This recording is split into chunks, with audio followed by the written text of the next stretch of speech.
Oh, what's up? We're live. Cody, we're live. Thank you.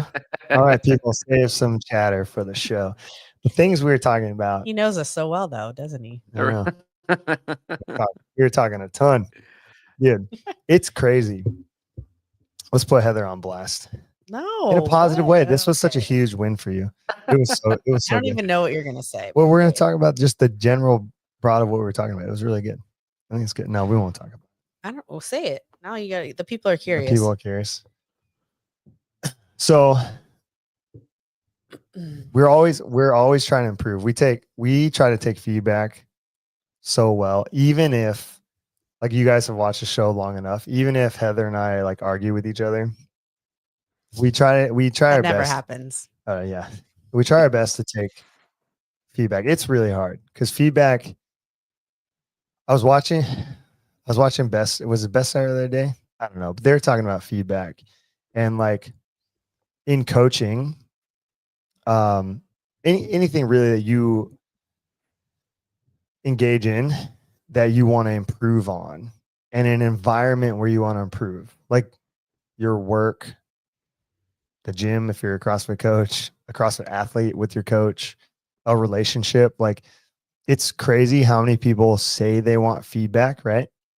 And when they get it, because feedback typically, let's be real, it's criticism, you know, in those capacities. Criticisms with the intention of making you better, not with malice and intent, right?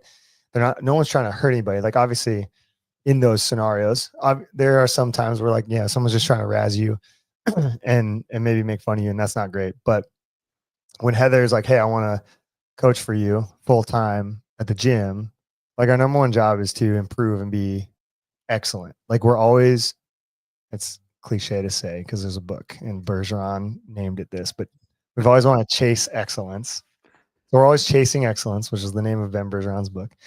And it is true. And so they were talking about that and just saying how uncomfortable it is to really hear and take feedback and try to learn from it. And like I got some feedback recently because I do the reviews and like debriefs with athletes.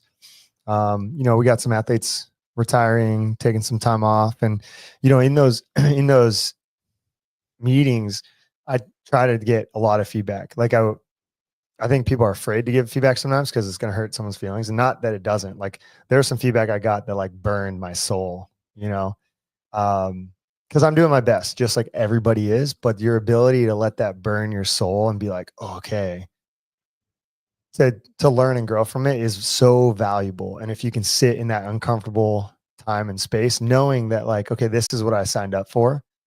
I signed up to hear these things, even though I may not like them and get better. Like that's true feedback. Like they were talking about that, and I like so aligned with it. And I'm like always trying to, when people are like, I want more feedback. I'm like, no, you don't, because you're gonna hate you. You Well, really, the thing is that the feedback comes with you sitting in it and accepting it and listening to it instead of arguing, having an excuse, even if you don't like it or even fully agree with it. I think part of saying you want feedback and that you're good at taking feedback is being able to sit in it, whether you agree or not. yeah, and see the I other side.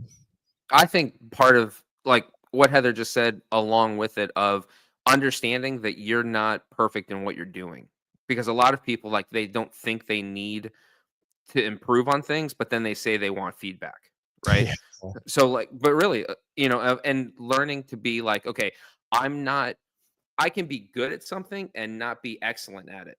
So I want to improve, and part of that improvement takes feedback. Yeah. Well, and the other thing I'm going to say too is that a lot of being able to sit in that feedback is trusting the person who's giving you the feedback, right? And knowing that they're coming from a place of care and not like malice. And I think a lot of times people can't take feedback because the person that's giving it to them, they don't feel that way about them, or maybe they're just not a trusted person that they can take that feedback from. Or they haven't realized that they've agreed to that relationship. Because I think athlete coach relationship, Sure. you're It's agreeing that fair. it's Yeah. easy enough to agree to those relationships, like in your marriage, boyfriend, girlfriend, partner, all those things, right? At your work, you're kind of forced into those relationships. But like when you hire a coach, you know, or you like in our example, Heather's coaching here, and it's like, hey, you know, for the thing that we're going to say and not throw you under the bus, it's actually a phenomenal learning experience. But like, we had the Hero Wad on Labor Day, and there were a lot of things that she crushed. And I was giving her feedback about the experience of that class. And there were 30 people in the class, and we set it up to be crazy and wild. And she took the feedback, and I know it was super uncomfortable, but because she's getting so much better at that feedback, that like, she was like, no, I felt that way too. And like, how do we improve that so we can give the best possible experience for the members? And I took the class that she was coaching. So it was like a class participant feedback perspective as well as like the gym owner. And it was really cool to sit down with her today and like give her that feedback, because it could have been like very bad. You know, when you hear stuff like that. And I was thinking about that with best art of the day and some of the calls I've had this last week coming out of the games, and you know, Heather working on taking feedback, because I've also not been very good about giving feedback historically. Like, I don't give enough praise, and that's something I'm trying to get better at, because I always think like he said something in the thing where like no news is good news kind of thing, and I've always felt that way. And he's like, no, good news is good news. And I was like, oh my God. Yeah, you got me. I suck at that. Like, I'm not giving the good news, but I'm giving everything else really well. So it's like in relationship, what I align with and what I heard and feedback, and we could like, you guys could give more examples of that. But it was cool. It was cool to experience that today. And I've like, because of what's even crazier is because the games and the conversations I've had with athletes and those like offboarding sessions, it's got me to think like deeply about myself and what we're doing and how to improve. And it's really cool. And like, you don't get that experience if you don't like sit with that feedback. Yeah. And it's helped me like today give good feedback to Heather about Monday's class, which was great. But again, like, we're chasing excellence, so it wasn't excellent, and we know where and how we can improve that. And she was like, I was like thinking that, but like, it got overwhelmed because of the 30 people, and like, I just didn't execute on that. And it's like, yeah, and that could have changed everything, and that would have been fucking amazing, you know? Yeah. So like, next time it's like, now I know what I want to do, and everybody's in for it. So it's going to be cool. But it's interesting. And I think this time of year, you know, you're going in the holidays for training and everything else, and feedback, that type of feedback for athletes, the coach, is going to be really tough and hard to hear, because there's going to be a lot of opposing things. I've been like figuring this out recently. Like, there's a lot of pull and tug on goals and things that people want. And you have to identify as a coach, like, no, that is opposing to that. And sometimes people don't even want to hear that. They don't want to hear that this choice opposes that choice. And you have to like figure out those two choices. Like, even that conversation is like, it's feedback, you know?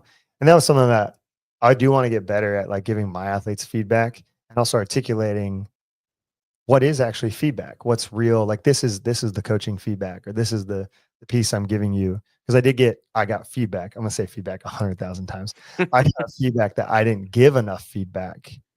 And I wasn't like giving that communication and being present there. And I was like, oh man, that's really interesting, because when I look at it from my perspective, like, this is the part where you got to sit with it. It's like, well, I could pull up text messages and Coach Rec stuff and be like, I gave you a lot, but they didn't feel that way. So then you got to take the step forward and go, okay, so they didn't feel that way at all. How do I put myself in their shoes and understand what that is? Because even if I get 10% of that issue, I can make a bigger change than like everybody else I have the opportunity to work with, you know? Yeah. Instead of dragging your feet or being like, well, it's remote and this is the way. And well, like, and to your point, do all it's like you can say all kinds of shit. You may not like it or necessarily 100% agree with it, but the fact that you're trying to sit in it and even move the needle 10%, because the people's feeling, whether you had the Coach or X in the text messages and all the things, they're feeling a certain way regardless. And that's how they're feeling, and they're owning that feeling. Right. So like, I think in that feedback, it's like, okay, what can I do 10% more to, what's the right word? Diffuse those feelings more. Yeah. And, or just do the job better. Right. We're talking about like chasing excellence. It's like, getting that piece and just like owning it like you did and today in our conversation and just getting better from there. And so it's cool. It's a good, unique opportunity. And I really enjoyed that. You look at Best Our Days little podcast. It's good. If you sit and think about these things, because I think sometimes people listen to stuff or hear stuff or they hear us talk and they don't like play it over for themselves. Or how does that apply to me? You know, but yeah. Or what relationships am I having conflict in, or not even conflict, but just rubs in where I'm not doing those things.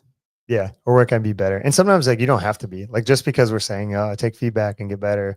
Like sometimes you could just sit back, and I say this about certain things, and Heather knows there's certain things in coaching or like in running the gym where I'm like, no, I'm not going to do that. Like I am aware of it, and this is my personality, and this is my space, and this is what I want to do, and this is the culture I want to build. So like that is great input. It's not going to happen. Yeah. But I'm also aware enough to say, hey, that's not going to happen. Like, and that's an example of setting boundaries, because I'm not going to just bend over like for everything and every concern and every piece of feedback I get, you know? Yeah.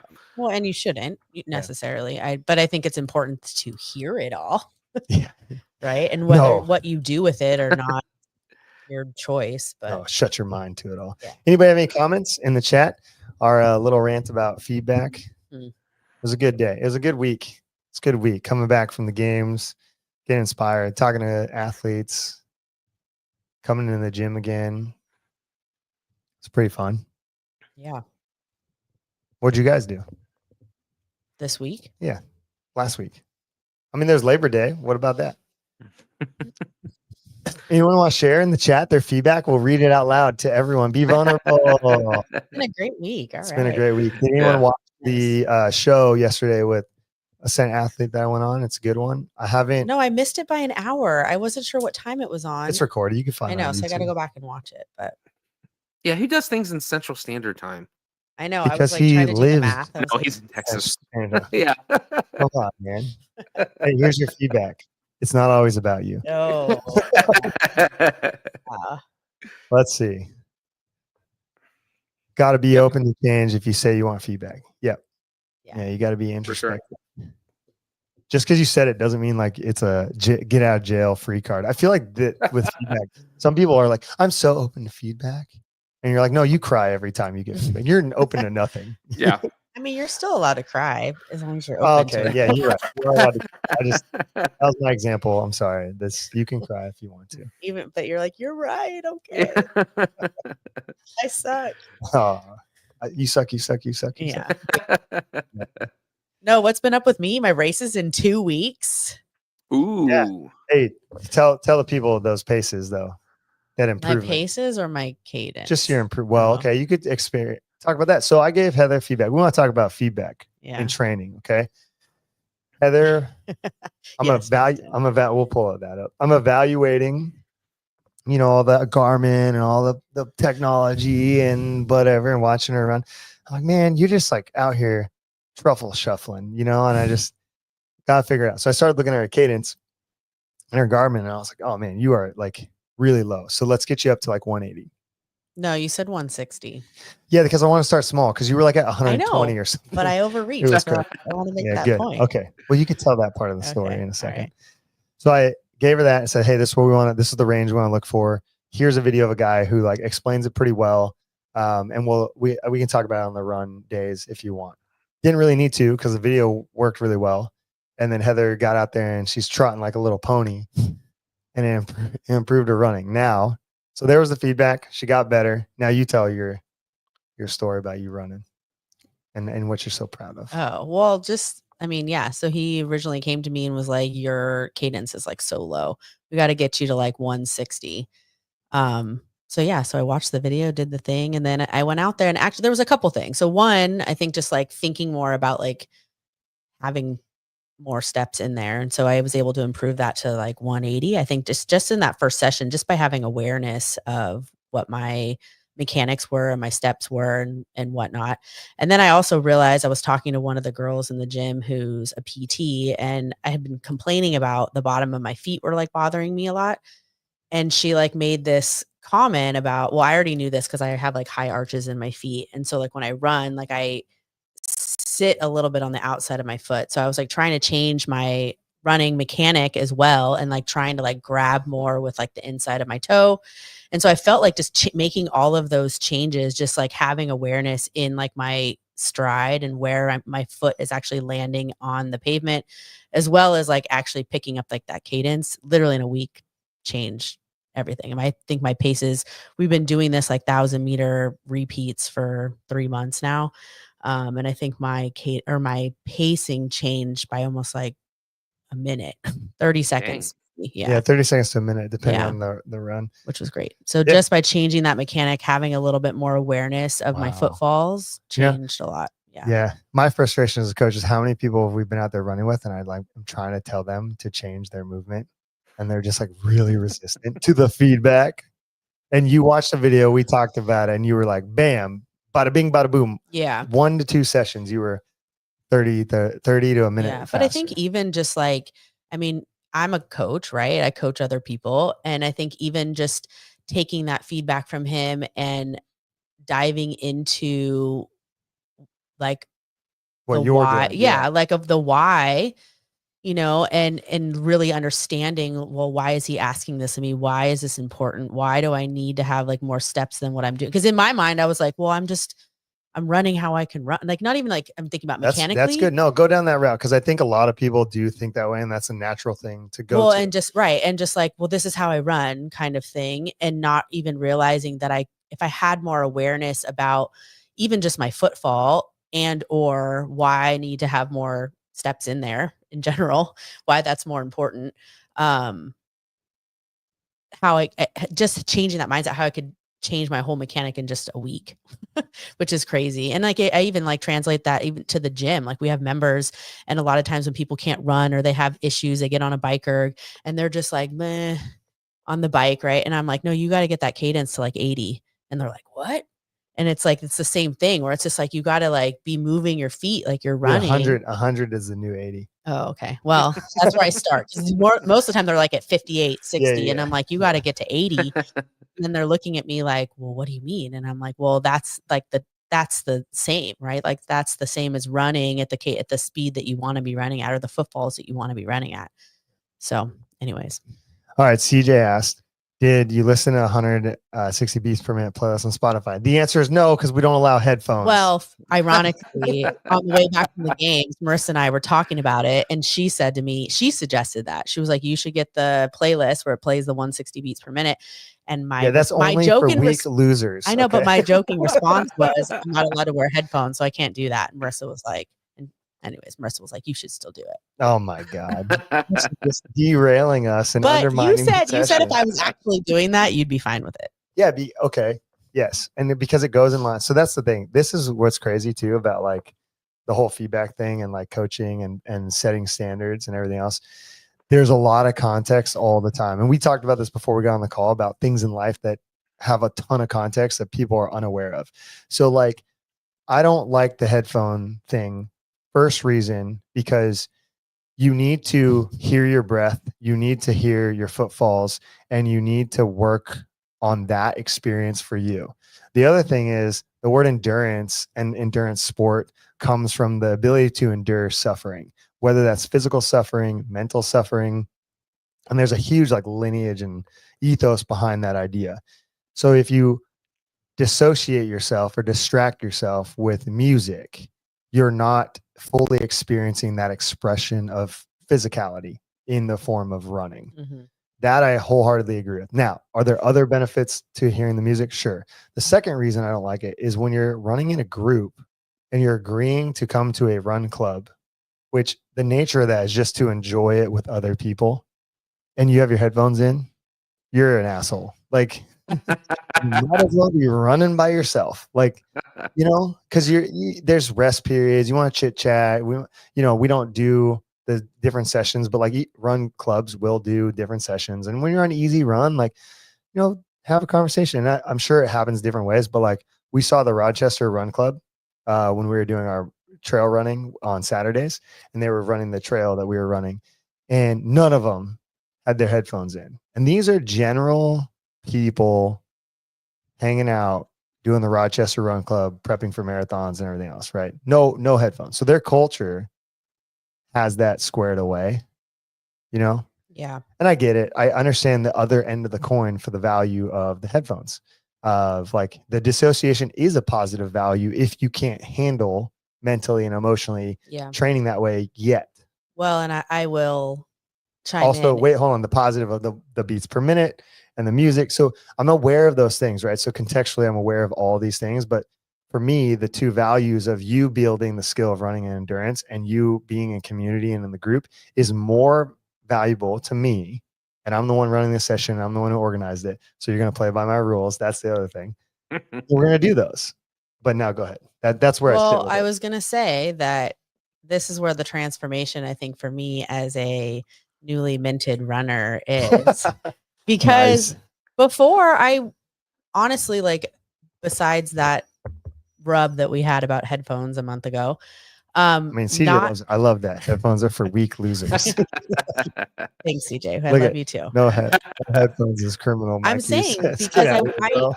it was hard for me. You're a weak It loser. was hard for me to be in the run sessions without the distraction and the music to keep me going. Like, it was really hard for me emotionally, mentally to like run 6-9 miles without it. And after we had that whole thing about headphones, I haven't been using it. And I actually have noticed like more enjoyment, more presence in the running, which is crazy, which is why I'm saying that I'm now a runner, because I can run it without them and I feel good about it. So, And your cadence has increased the running standard. yeah. It's very good. You are a runner now. No one wears headphones at the track practice, so literally never crossed my mind. And then Nate Hall follows us up with, clearly he's not open to feedback on Run Club. Listen, we covered this. You don't always have to take the feedback, and sometimes there's undeveloped poor feedback, and you have to sit with the feedback you're getting at the time, filter through it, have conversations with people, learn from it, and see if there is actually value in that feedback. And currently there's no value in the headphone feedback. Okay, but I will say you are What will not you wrong. say? You were not wrong about the headphone thing. Good. You're I not like wrong that. about it. Yeah. My Especially being in feedback the to Army, you like in Tristan. that whole thing was the fact that it needs to be a set expectation up front, right? And I don't Sure. think that it was. That's why you well, we I can did that. differ on that. Yeah. But Yeah. now no one comes with headphones. Yeah. That rule and that expectation. But now is you're going to set, come with them because you're and going to now build I out your enjoy it. cadence. Yeah. But again, back to what I was saying in the very Yeah. beginning is like there is Yeah. context to a lot of things. So if Heather shows up, she's in a phase in her training that we have discussed ahead of time. We've been working on something. She took feedback on her cadence, and it may be helpful and beneficial to her to listen to a cadence set playlist, which they have on Spotify that you can pull up that will help you with your running. And if she's actively engaged in trying to hit that cadence, as a coach, I'm like, yes, I love it, because she's diving deeper into her craft and her process, you know. And yeah, you're going to lose some of those things, and like, but we could make the group aware, like, hey, this is what Heather's doing, and then hope, you know, it's like kids in a class, nobody cheat on the test, you know.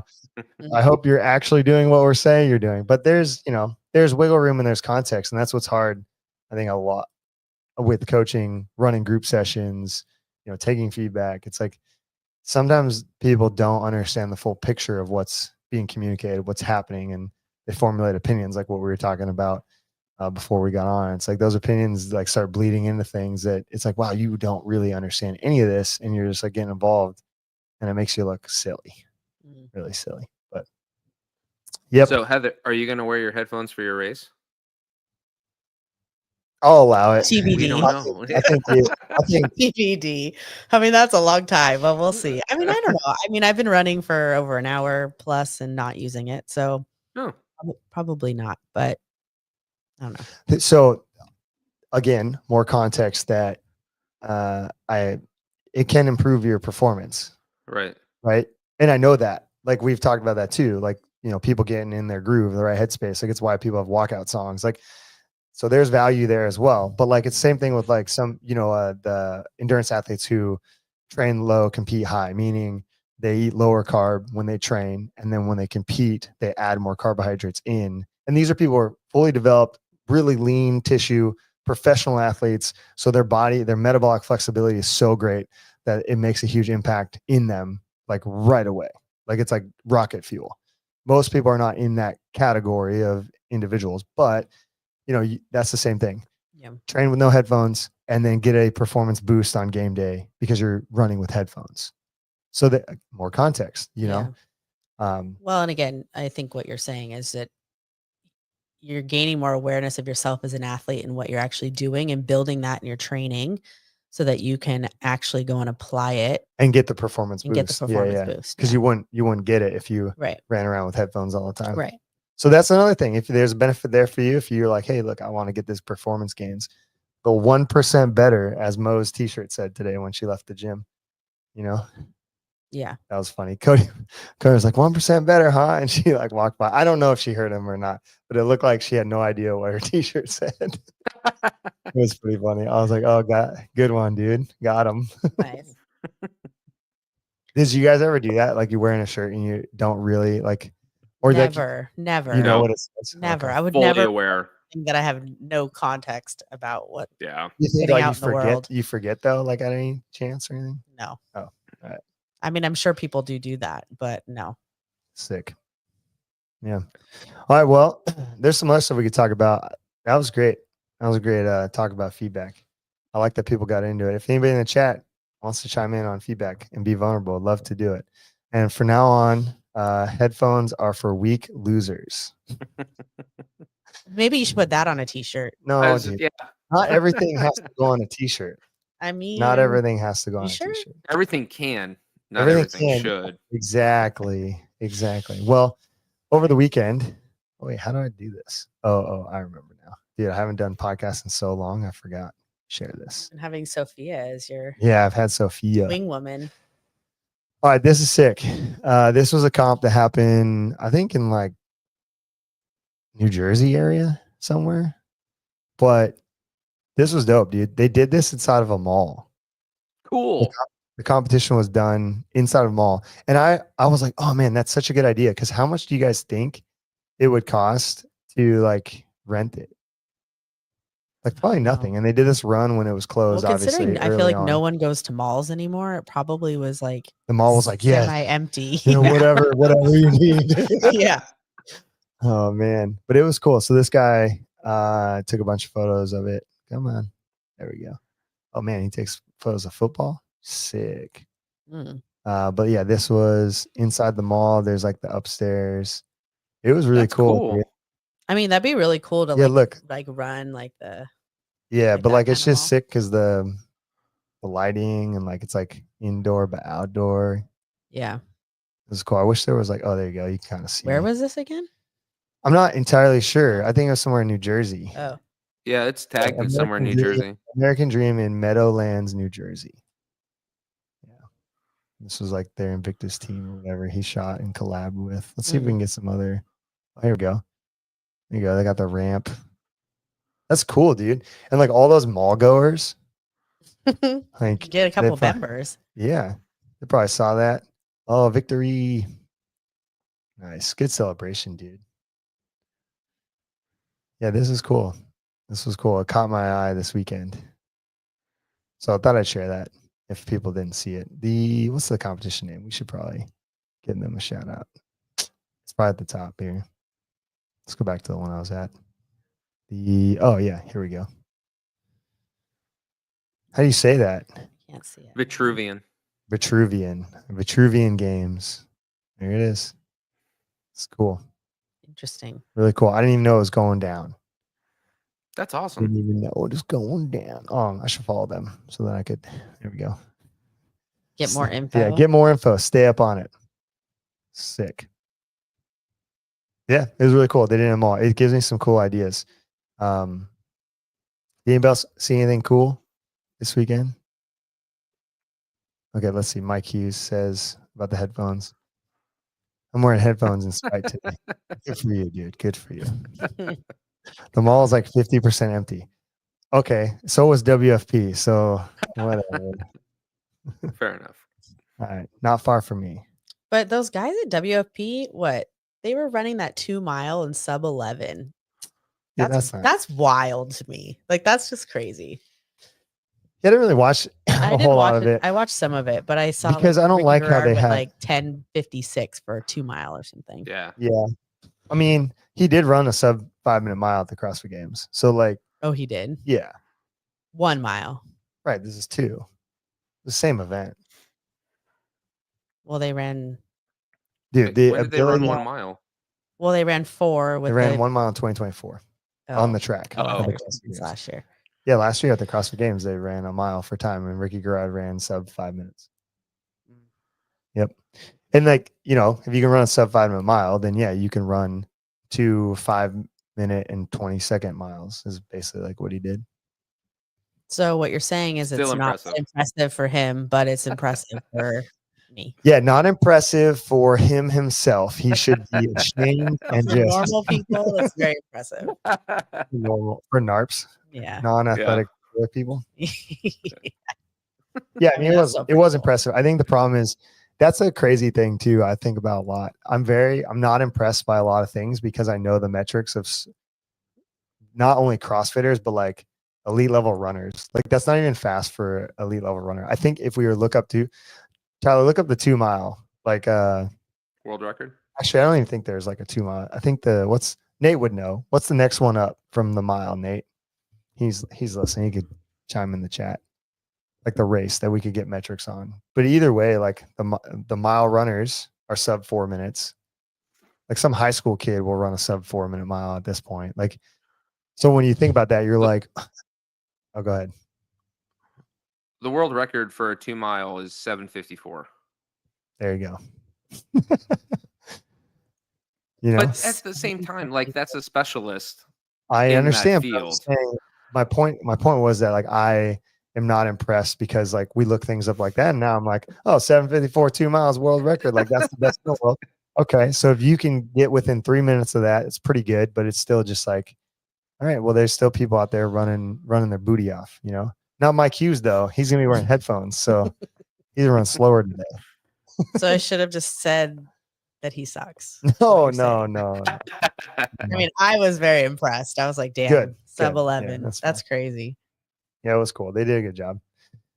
Some of the events, you know, what's I had this feeling with the CrossFit Games too.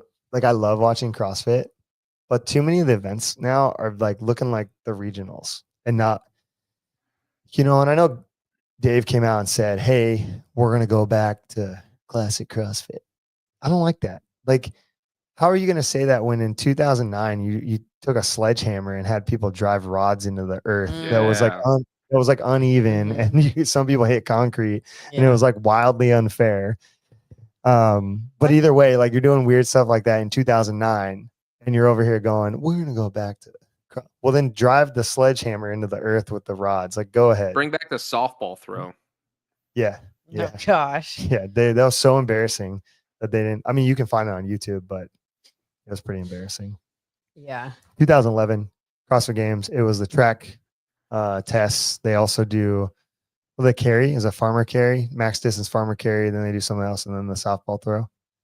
Yeah. And what was the I don't think it was this. I'm pretty sure it's not the same year, but the GHD med ball throw. That was Remember that 2012. one? Yeah. Was it 12?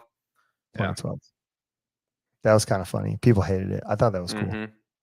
Well, it's like why everybody hates like with NCC because they always have like their one event. Like last year they did. Was it last year? Listen, the Shaolin bucket hold. Yeah, the Shaolin bucket hold. That is a strongman event. I don't know why. I thought it was cool, but a lot of people hated on it. That's a strongman event. It's a fitness event outside of the Shaolin temple and the Shaolin monks who do that for training. But and like if they just brought up the fact that there are strongmen that do that as an event, then maybe they would have had more leeway. But I think because they had them sit down and cross-legged because the strongmen go standing. So it was kind of like, oh, you're cross-legged on the ground. I didn't really like that they're like sitting cross-legged on the ground. But you did like the idea of yes, I did. But because of that, like I feel really fatigued watching a lot of these CrossFit things. Like watching the games was great. But again, like scaled up regional workouts. Then we go coach at the Masters games or age group games, excuse me. And the workouts were great. And obviously I'm invested and I'm standing on the end line. I think it's amazing. But then the WFP rolls around and a lot of the athletes, I think who had to do it probably felt the way I felt as a spectator. And I love CrossFit, but I'm like exhausted of seeing you do, I don't know, whatever they did, echo bike and overhead squats and ring muscle ups. Like I don't know how much longer I can watch people do that, you know? So what you're saying is you would have enjoyed them doing some more Push the snail, Yeah, jump off- over logs, yeah, like okay. get them out there. And like Yeah. that's what I like about Rogue. Like Rogue, Mhm. okay, it's got like they did the sandbag in the run, and like those sandbags should have been heavier last year when they had to move and it was cool because it's like who knows what these bags are Yeah. and how many pounds they are, and like Pick one up and just guess. Yeah, I liked it. You might get lucky. Because by the time you're there, you've already proven your fitness, right? So I just Yeah. want to see the show. I want to see the spectacle. Well, like is that the year when they did it at the Coliseum where they had to put all the sandbags in the truck and then they had to like push the truck to the other side? Remember, they had to like carry it up the stadium steps or something. With And the wheelbarrow? Was it wheelbarrow or the truck? Maybe it was It's wheelbarrow. But they started Yeah. on one end of the stadium. They had like 20 bags or Yep. something. And they had to put them That all was in and then they pushed 2010, it. and then they redid And it then in they had to go up 2015. the stairs Yeah. with them. Like, dang, that was like that was a really cool event, I thought. Mhm. Yeah, dude. Work capacity across broad times one domains. Functional Yeah. fitness. Take the bags from here, put them over there. Mm-hmm. You know? And then yeah, just I think Rogue, like they had the little the pin, and they had to pick it up the stairs, and that was like really exciting. Well, I feel like one of the things that when they first announced that the age group games was going to be in Columbus, earlier this year, we were really excited. I'm not going to hate though, because they use sleds. I'm going to try not to hate on it. No. I'm not hating. I'm just saying, like, because they were so close to Rogue, like there was just like opportunity that they could have like had more different odd object things. Yeah, and like the rig setup that they had, like I understand the 2 floors, but like all of that rig, there could have been opportunity to mount a pegboard, because that's what it is. It's rig, right? And it's just time.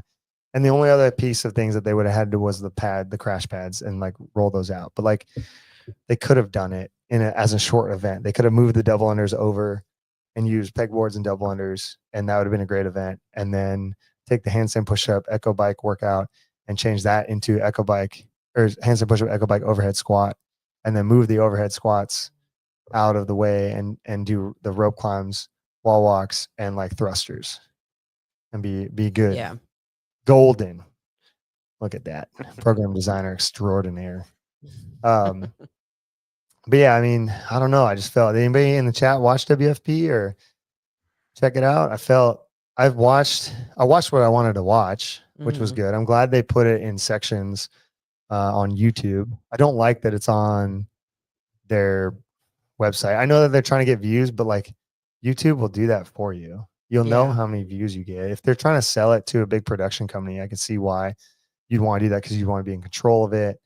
Maybe paywall it, which could be a step for them, because they do need to make money somehow.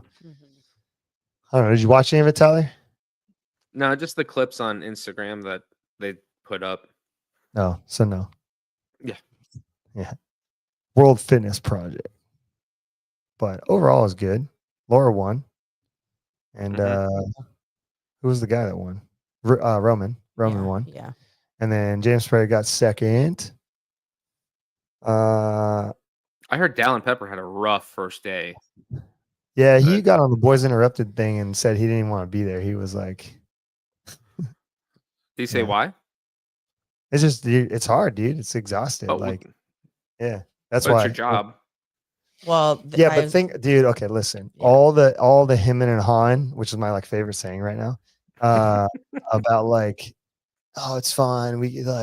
We're ready all the time. Unknown, like, that's CrossFit, first responder stuff, and blah, blah. It's like, yeah, but the capacities and the ask of a firefighter are very different than the capacities and the ask of a elite level CrossFitter. Sure.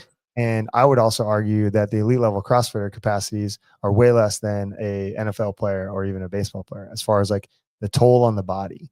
So the ability to peak, and even like, like how hard is it for you to go intense? Are you asking me? Both of you guys, Yeah. Now think about the pain sport and the job you have.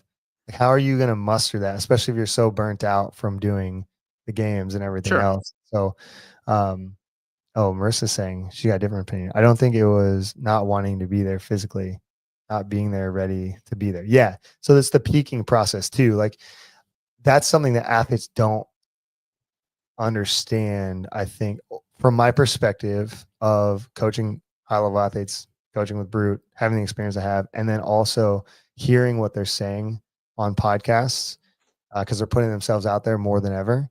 And they just don't understand the human biology and peaking and like the rep counts and the repetition. Some people do, not everyone don't understand it, but like a vast majority of them don't get it, you know?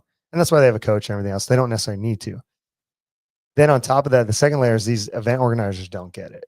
You know, the CrossFit Games are going to do what they're going to do, but Wadapalooza is also going to do what they're going to do. And so is WFP. And so is, because Rogue is this weekend. If you want to qualify for Rogue, you're going to do the Q. And so let's say you're a challenger for the WFP and you just competed a couple of days ago.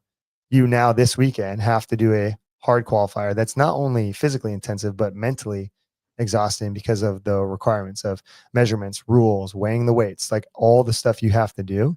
And people take that out of their consideration when they're looking at it and making their decision.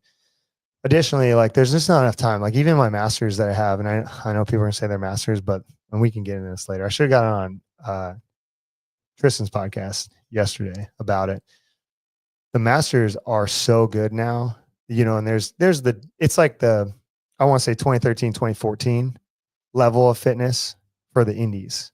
So they're getting better and the holes are getting filled and you can see that happening and it's going to get crazy. And these are, you know, full-time job parents, business owners, not that some individuals don't have full-time jobs because some do, even though they try to make you believe they don't.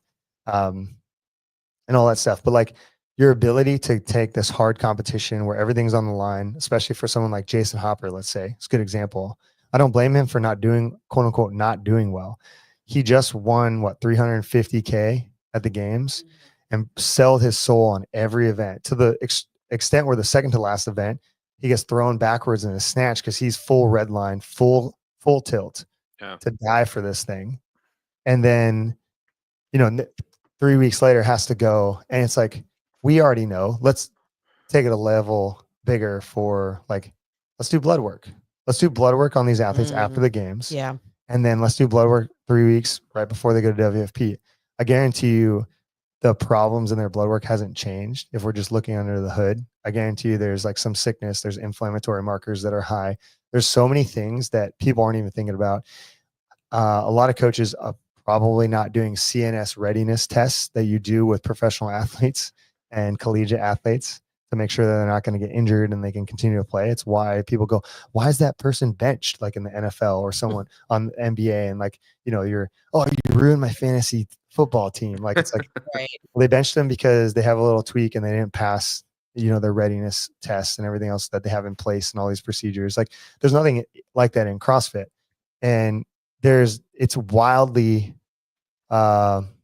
inappropriate to have these people do this stuff this many times. You can, and like you said earlier in the podcast, just because you can doesn't mean you should. Right.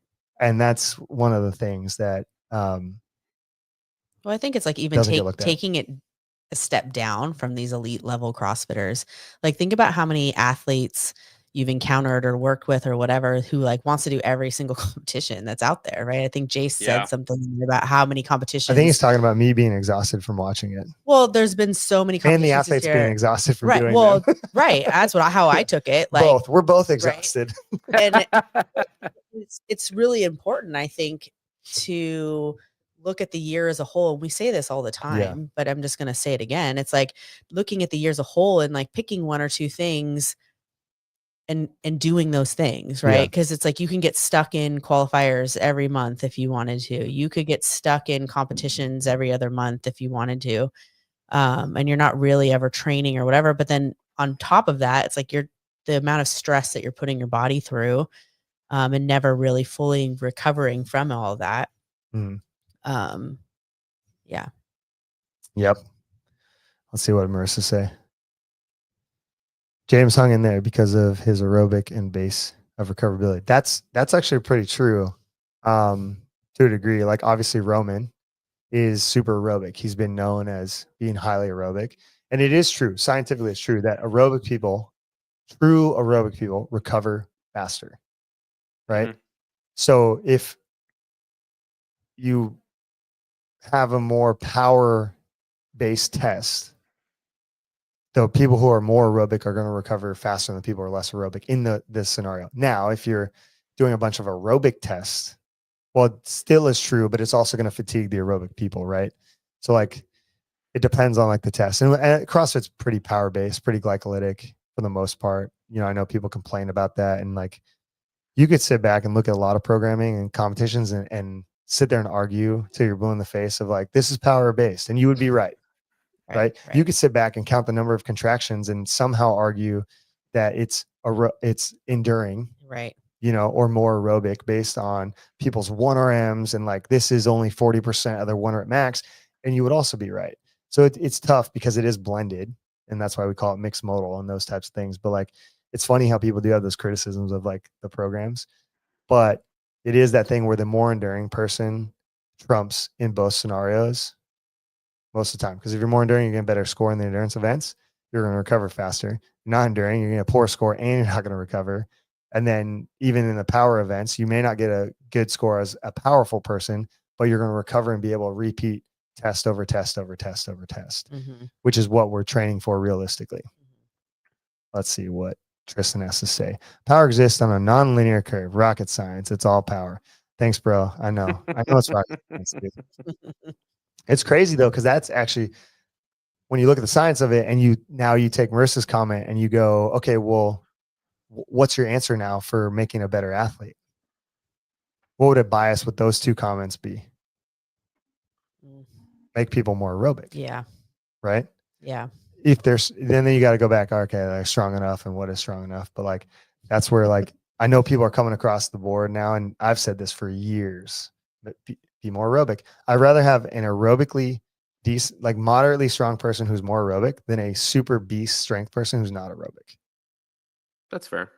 Like for the sport. Yeah. Now being strong is cool, but like in the mixed modality of it across tests, you're going to do worse than somebody. That's why Paige has always done so well. All I had to do was make her strong enough, and it's like, boom, Bob's your uncle. That's Lauren, right? I mean, Yeah, Lauren's a good example of that. Right? Hey, don't hate on her. She did a great job. Well, she did do great, and she clean and jerked 190 or 195 or whatever. 190. Yeah, and I but think it was her still 1RM 11th. was It was still 195. 11th place. I know, but for her, that was amazing. Yes. Yeah. Yeah. It's fucking solid. Yeah. But because she's so aerobic, she was able to stay. And, you know, we got to fix her gymnastics, obviously, but she was able to stay in the top 3 all weekend long until she got exposed in the ring muscle ups and really the speed of travel in the last workout.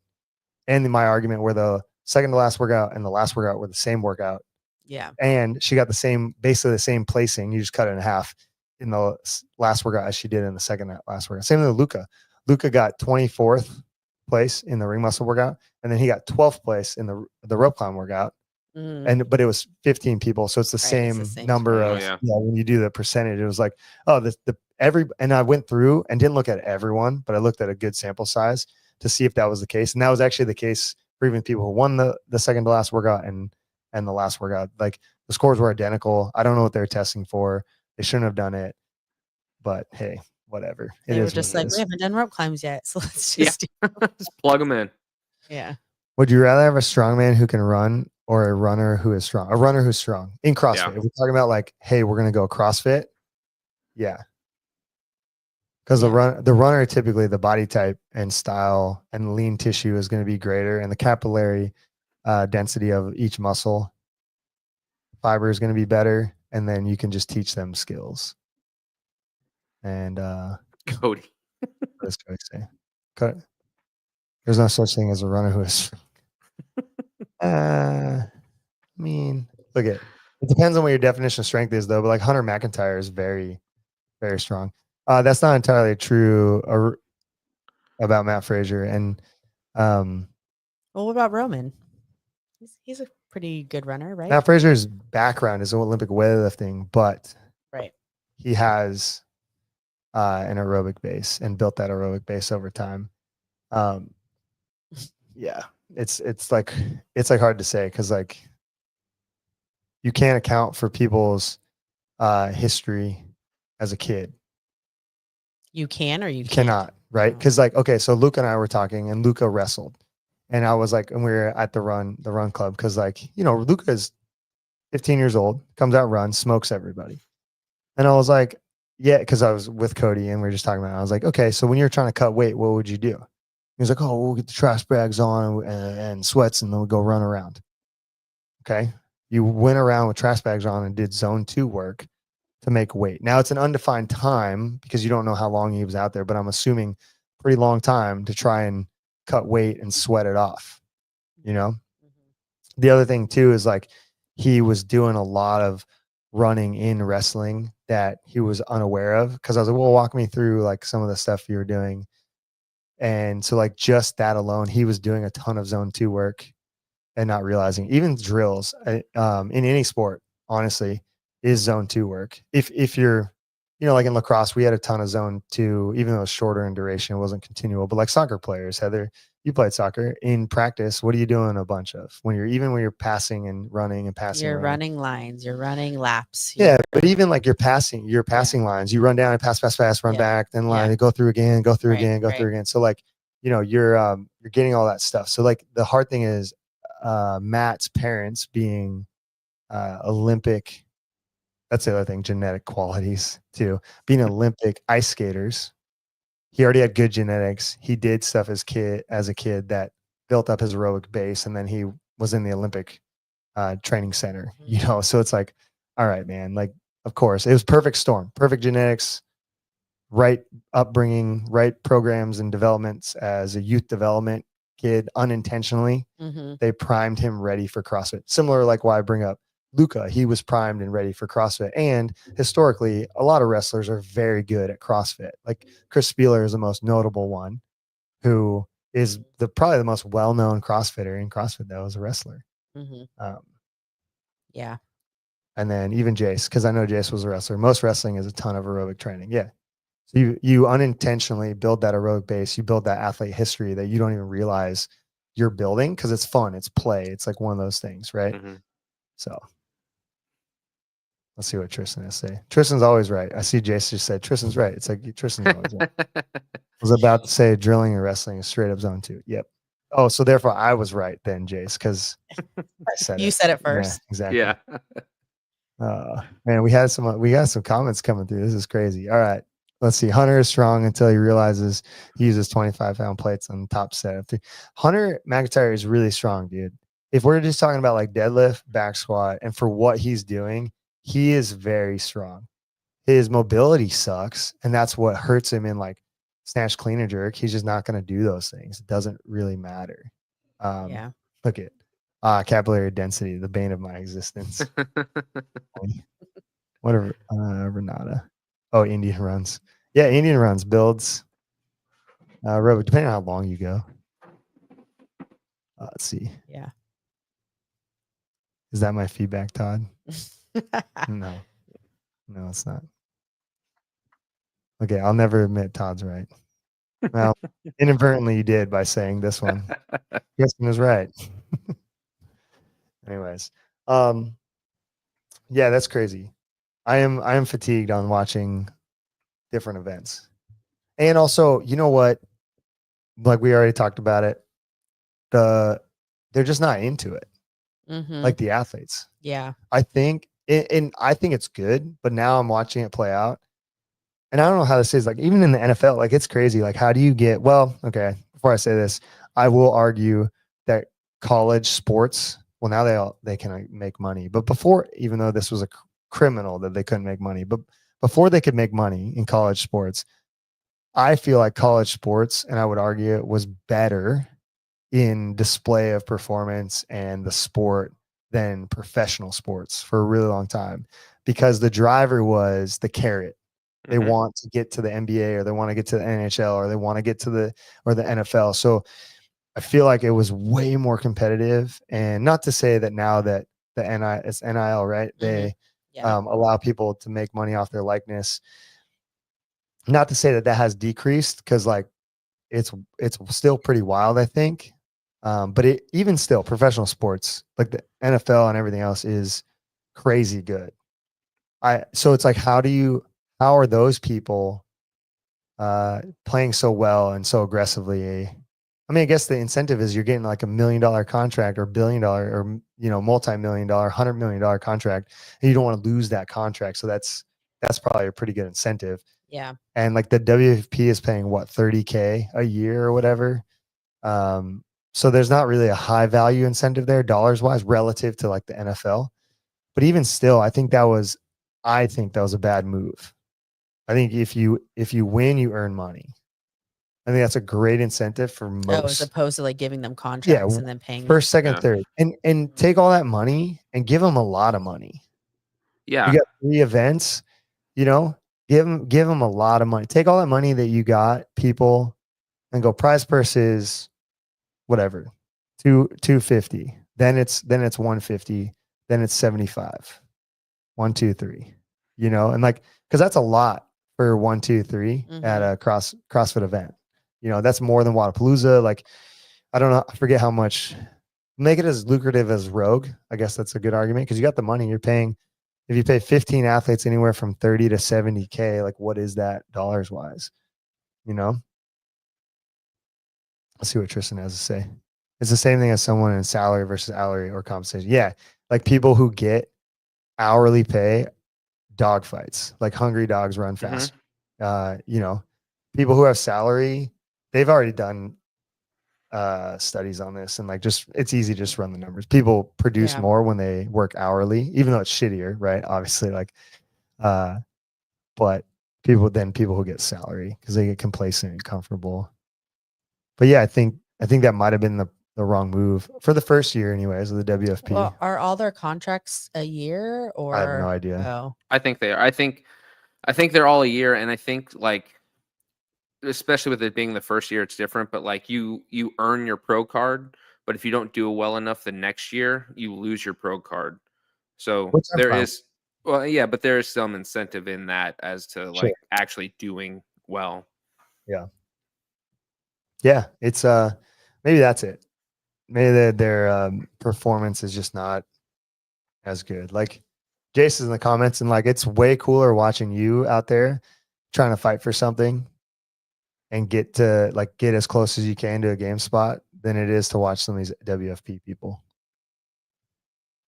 Like hungry dogs run faster, hungry wolves run faster. You're way cooler to watch than what I saw this weekend, Jace. Dang. I'm serious. He's over here saying that he's never going to admit you're right. Dang. Yeah, whatever. How does that make you feel?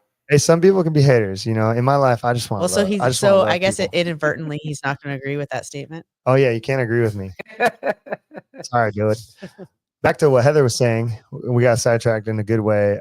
This was funny, the athlete versus health periodization, and this is something in the OPEX education that's been around for a long time. We're all versed in it, and this is just having, the macro cycle of a training program, and everybody should have this, whether you're a GPP athlete, you're an elite athlete, a health athlete. Like you got to plan out your year. I know that seems pretty daunting to people. And I think this next year with our gym, I'm going to do this where we do the exercise and our members plan out their year, like create their plan. And like, it's as simple as this, like they have the accumulation, deload, accumulation, intensification, accumulation, deload, intensification, a deload, accumulation, like for just a health person, right? You're just going through these phases over and over and over. You're going to build some skills, build some capacity, build some strength, and then you're going to deload a little bit. And then you're going to either pick a new thing, like each block can be something new you want to work on, whether that's like endurance or strength or power. Just list the 10 general physical skills and pick one, and then dial in what that actually is and how that gets manifested in movement selection.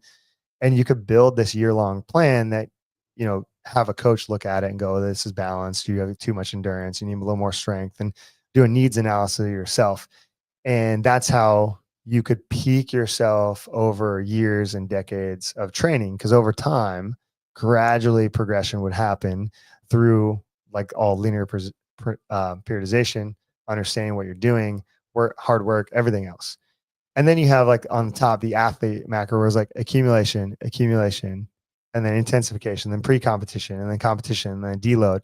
and then a tough 2, which is basically like a harder, or what I call bridge program, and then pre-competition, and then you have the deload, and then a bigger pre-competition skill set because you're going to the game. So this is like pre-competition or a tough phase going into the open, and then a tough phase and pre-competition going into your semifinal event or regional event, and then pre-competition, and then CrossFit Games if you make it, and then deload. What I do want to highlight though is like the November, December, January is like really your only time, if you're competing like this, to build your fitness. Mm-hmm. The rest of the time you're trying to sharpen your fitness. And that's what accumulation under OPEX stands for. It's just a way to categorize things and classify training ideas. And this is the issue that we're seeing in the WFP and all these other competitions is you're already not getting a lot of time if your years around when the open mattered, and it still matters. And to Jason Hopper it mattered because he was mad about what's the guy's name that faked the open? I forget now. Kale.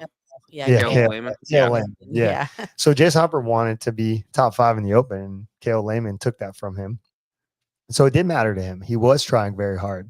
And I think a lot of people criticize like, oh, the athletes don't try. It's like, no, they're competitive. They try when it matters. And you get paid for the open too. Yeah. I wouldn't say they're trying as hard as semifinals in the games, obviously, but either way, like, you got those 2 accumulation phases off time, and then you're going to get tough and dirty and get ready for the open. And then you got to just like parlay that into training for semifinals, whether that's online or in person, because they're so close together.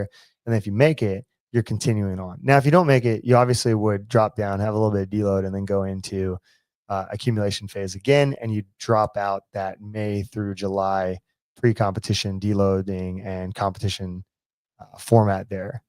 And then you have 3 areas to accumulate. Mm-hmm.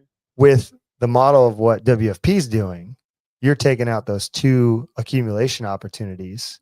And this is just scientific training. Like this, OPEX isn't doing things that are crazy and unknown. It's no, they've looked at the research. They've looked at sports performance over the decades and has built just a framework to work from, and then context, principles, methods, everything else. And you learn all that and you apply it and you work on it, and you're dropping those 2 out. So I'm also in fear of like, and this is good for up and coming athletes, honestly, but I'm also in fear of when are athletes going to progress themselves or fix their holes?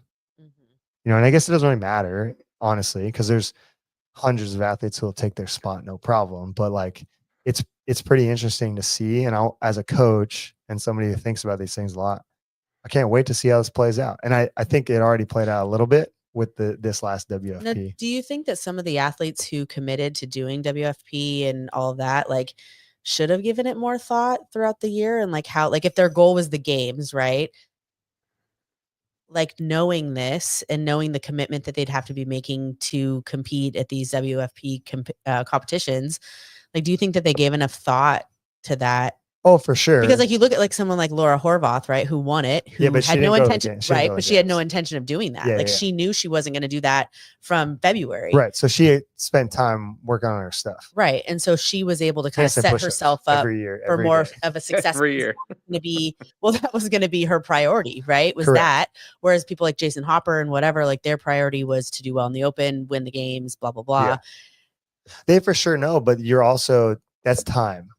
Right. That's the only commodity we really have. And like, you're taking time away because travel, check in, the actual competition, you do have to deload and recover.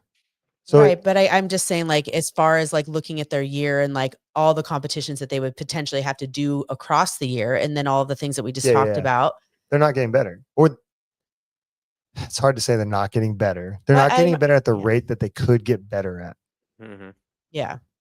I guess I'm not even really saying that. I'm just saying like their ability to recover and perform like at these events, 100%. Right? So it's like, 100%. We like, that's a given. I mean, but they're not, what I'm saying is they're not actually thinking about that throughout the year and like what committing to WFP would mean for them. Like, or they're just like, oh, I'm guaranteed my 30K a year. Let's just do it and see what happens. I think it's the latter, obviously. Okay. Right. Yeah. But I'm just saying that like if they're smart, they're going to avoid injury. You know, it's like members who you tell them to go easy and they go hard. Mm-hmm. CrossFit elite athletes are the same way, right? Mm. But if you're messing with their next season, there's some incentive there. There's deterrence not to go as hard, obviously. And so hopefully they're listening to those deterrents and going, maybe I shouldn't. And I'll collect my check and I'll show up and shake hands, kiss babies. And I think some of them did that. I'm just saying in general, having these competitions and having these commitments pushes people into these weird spots where they're not obeying training principles of real training. Mm-hmm. And it's pulling us further away too, because I think what's happening on the affiliate level and their coaching level too in CrossFit. Like we went to the coaches conference, we got a bunch of stuff, and like there's a lot of stuff in there of like, you should be periodizing, you should be doing this, you should be developing people this way, you should be teaching skills and drills in a progressive manner. Like but also keep things varied, not random, which is like the name of a podcast, and like helping people understand functional movement executed at relative intensities. And that's where like that end of the stuff is going. But then I see this elite CrossFit stuff pulling the opposite direction. And you're like, be ready tomorrow, be ready. The siren's going to call. And we're back to this being ready for anything at any time. Yeah. And what you're asking people to do is not that. Well, and again, I think it's also a money driver, right? Like, because this is how they make money. And if they're not winning the CrossFit games, like maybe they have to do all of these different competitions and commit themselves to all these things to try to just make a living for themselves. What is this? CrossFit. Will there be WFPers remorse? Like I saw it Live. Yeah, probably. Oh yeah, Live Golf. Yeah, and that's funny. PGA bought Live Golf and everything else. Well, they settled their agreement, or I didn't really look into that, but that's pretty funny. They'll have like remorse for it. All right. Tristan, random, but I think, would you think we'd see freakier athletes of the games if it was every 2 years? I think you see, yes, because it gives obviously bigger training blocks. And as much as we want to say that test is unknown and unknowable, because there's such a big body of tests and Dave has such a big bias, whether you agree with that or not. If you disagree with that, you got to do more research, read his book, look at all the games tests, lay them out on a big spreadsheet, start picking out the movements the way they do with like any good programming evaluation, and you'll find his bias, and it's there. And that's true with Bob and Joe at Legends. I got you guys in a closed fist. But anyway, so like you look at that stuff and it's not unknown and unknowable. The athletes are setting the standard of what people have to do. And so you just build the characteristics of fitness. Like we talked about that, the 5-minute mile, right?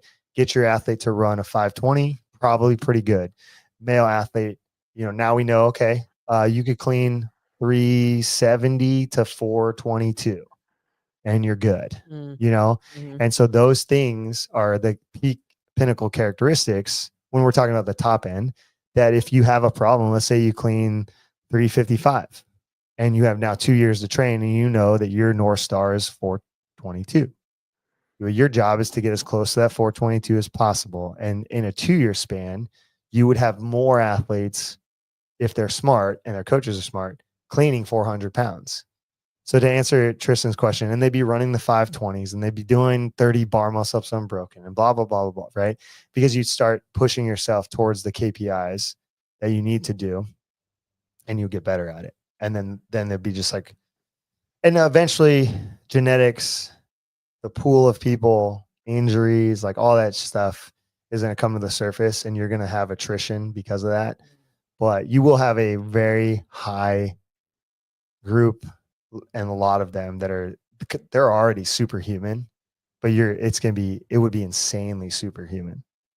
Because like Austin Hatfield, other than he got wrecked on the equipment malfunction, literally, he is fucking superhuman. It's crazy. I mean, and Matt Frazier and Rich and all those guys and ladies, Tia and some of the other ladies like Amy Kringle, they're superhuman, dude. It's wild. So yeah, I think you give them 2 years to prep and train. It'd be crazy. Yeah. Crazy. That was it Sean Woodland, isn't there nothing he can't do? It would be like that for everybody. Competitive CrossFit is not unknown or unknowable. True CrossFit is meant to be. True. Yeah, you come in, and you whiteboard of the day. It's unknown. 5K run, everybody. See you tomorrow. Right. Yeah. What is CrossFit saying about Tour de France? Varies every year, but there's a set of characteristics. Yep.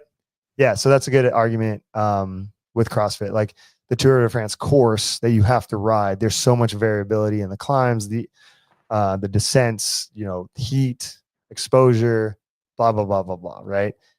But the best were still the best. And so you can vary the course they're on, and the best athletes will still shine because the characteristics of cycling and kilowatts per kg goes back to watts, baby. Don't change. Here we go. Hey, it's true. CrossFit brought it up. No, it's a good point. He was kind of net positive on the malfunction. Oh, that's true. The malfunction happened. WFP messed up. They had to then come out and say we messed up, which is hilariously ironic because they criticize CrossFit.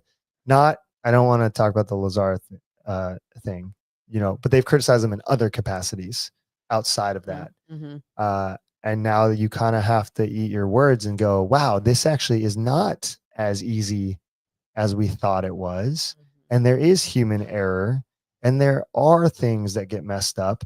And this is not, we're not as great as we thought we could be. And guess what? That's okay. Right. It's totally fine. But it's crazy how ironic that was. And it wasn't that positive because I guess at Austin Hatfield, when I looked at it, they gave him some crazy score that was whatever. And I don't even know how they got it, but it doesn't matter.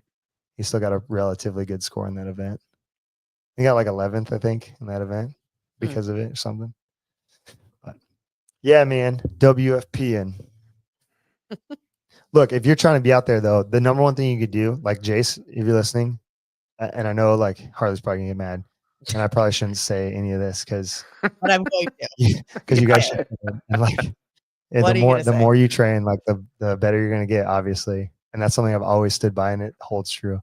But if you want an opportunity, dude, the WFP Challenger division, man, like you can get out there and get out on that floor.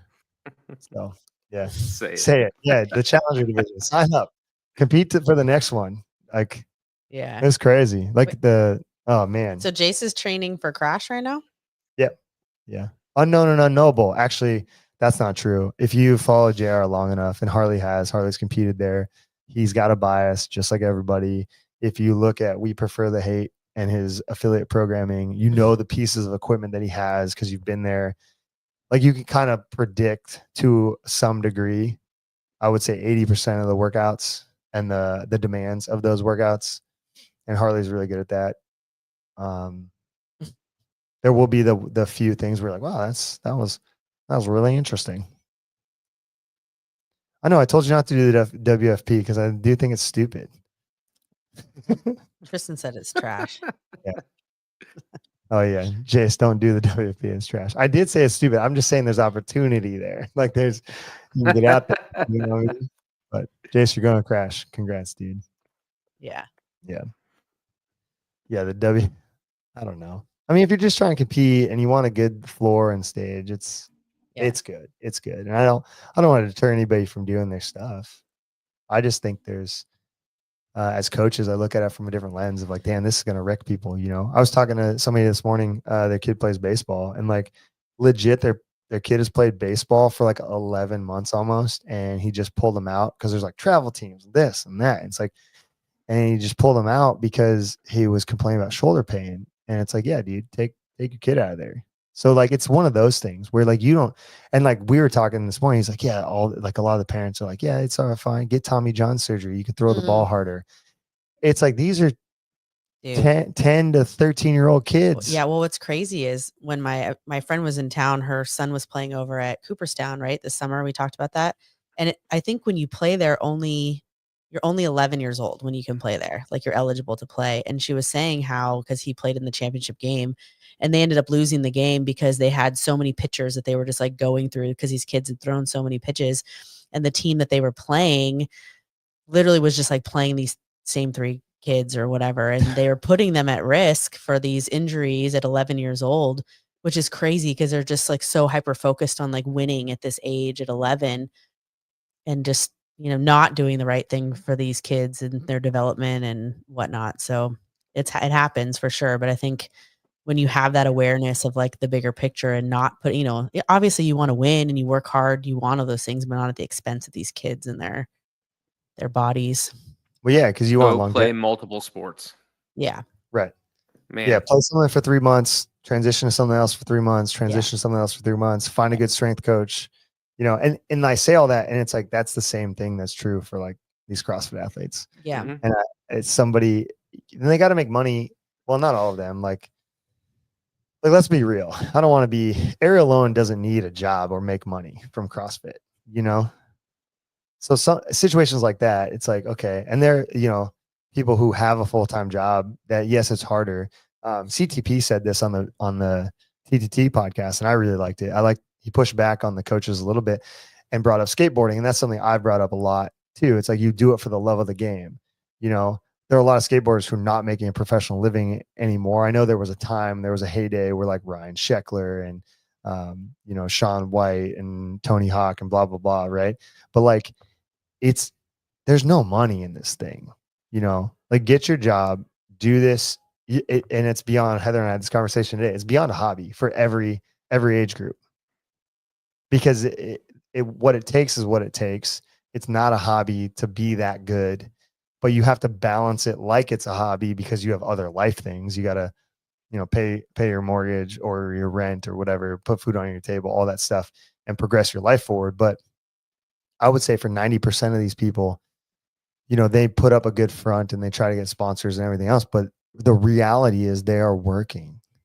And whether that's in a capacity of they're also coaching, running an affiliate. I mean, the OG days, everybody at the games was an affiliate owner or like a coach. And that's a full-time job. It's not like us running the gym is not a full-time job. The hours are split.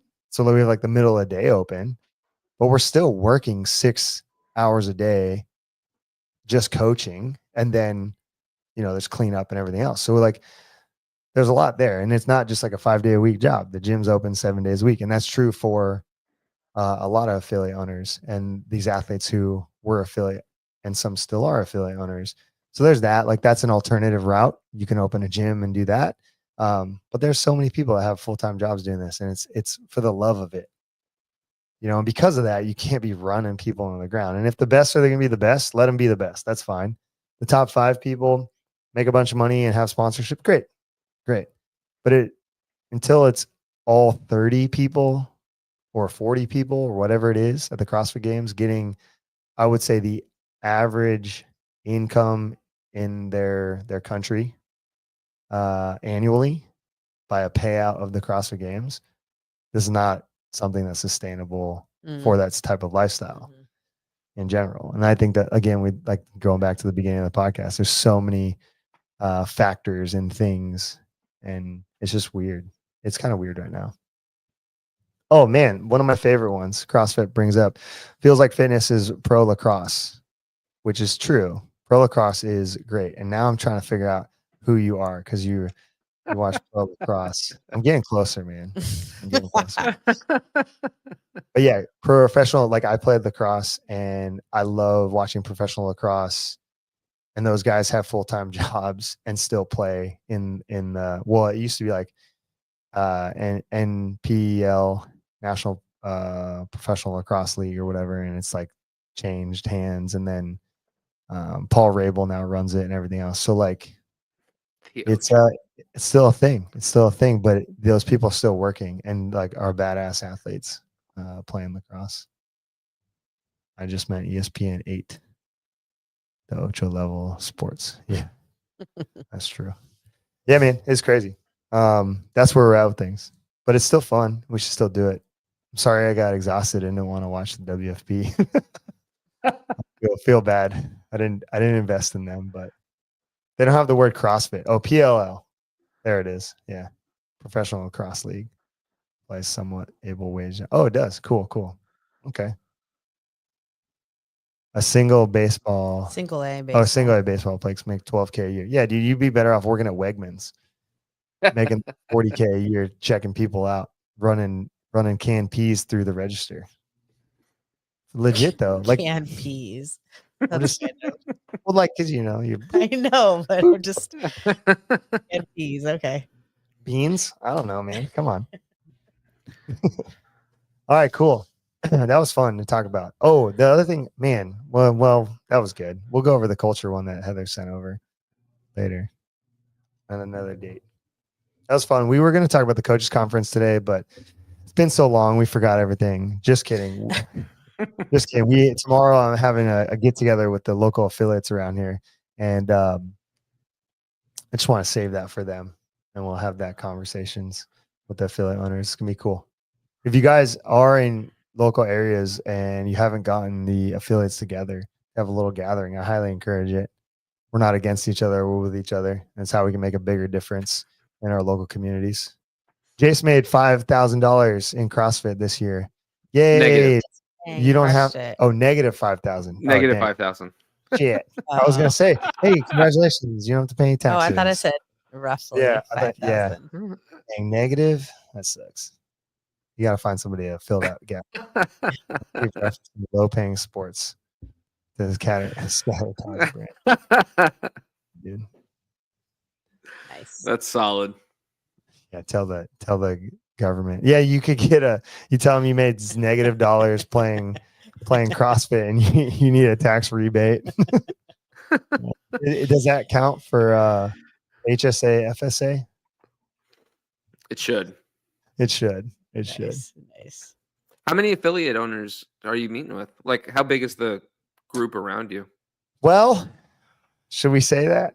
Sure. Why not? All right. We sent an email out to. You don't have to say all the gyms. Yeah, Just yeah. say We how sent many. it. Just leave it a mystery. We sent out emails to the 11 of them, not including us, and we got originally 8 responses, but now we're down to 6 people. Okay. Six responses. So we're at a high attendance rate, and some people had some things come up. That's Okay. okay. I Yep. mean, Yeah. But anyways, we're just trying to move it. We're trying to move the health needle in our area. Band together. yeah. I'm very pro affiliates working like that together.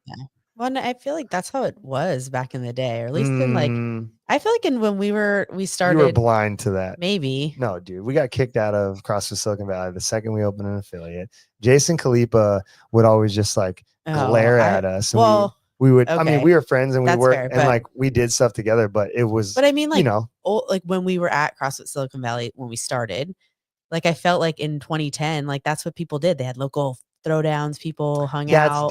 That's different than what we're trying to do. We're Sure. sitting down and we're going to talk business things with each other. That's very different than saying, hey, we have this comp, because we went and did the comp at Flower City. Mhm. You know, it's low. It's what I don't want to say low hanging fruit, but it's low risk. Mm. You go, you pay your money, you're helping them out, you compete, you have a good attitude. You don't really have to interact with anybody if you don't want to. And yeah, it doesn't. Yeah, I get what you're saying, but I just don't think it was that way. I think it was way worse. Like, dude, the animosities. Well, Jason was just Kalipa out had here. like 6 gyms in our area at one point. Yeah, dude, we were 1 mile from 2 of them Yeah. on like Dang. either side. Yeah. It was crazy. But like, see, the thing is, Sundown did great. It's still in business. They got a ton of members. They're crushing it. So like, I think I take that and go, look, we could have been scared and have scarcity because NC Fit, Jason Kalipa, is 1 mile in Saratoga and 1 mile in Campbell or it was more Yeah. than 1 mile. It was like 4 miles Yeah, in but it Campbell. was close. You know, and then like when we had the second gym in Campbell, we were literally like 5 blocks from them. And it's like, Yeah. you could be like, this is terrible for business. We're next to the largest CrossFit gym in the world.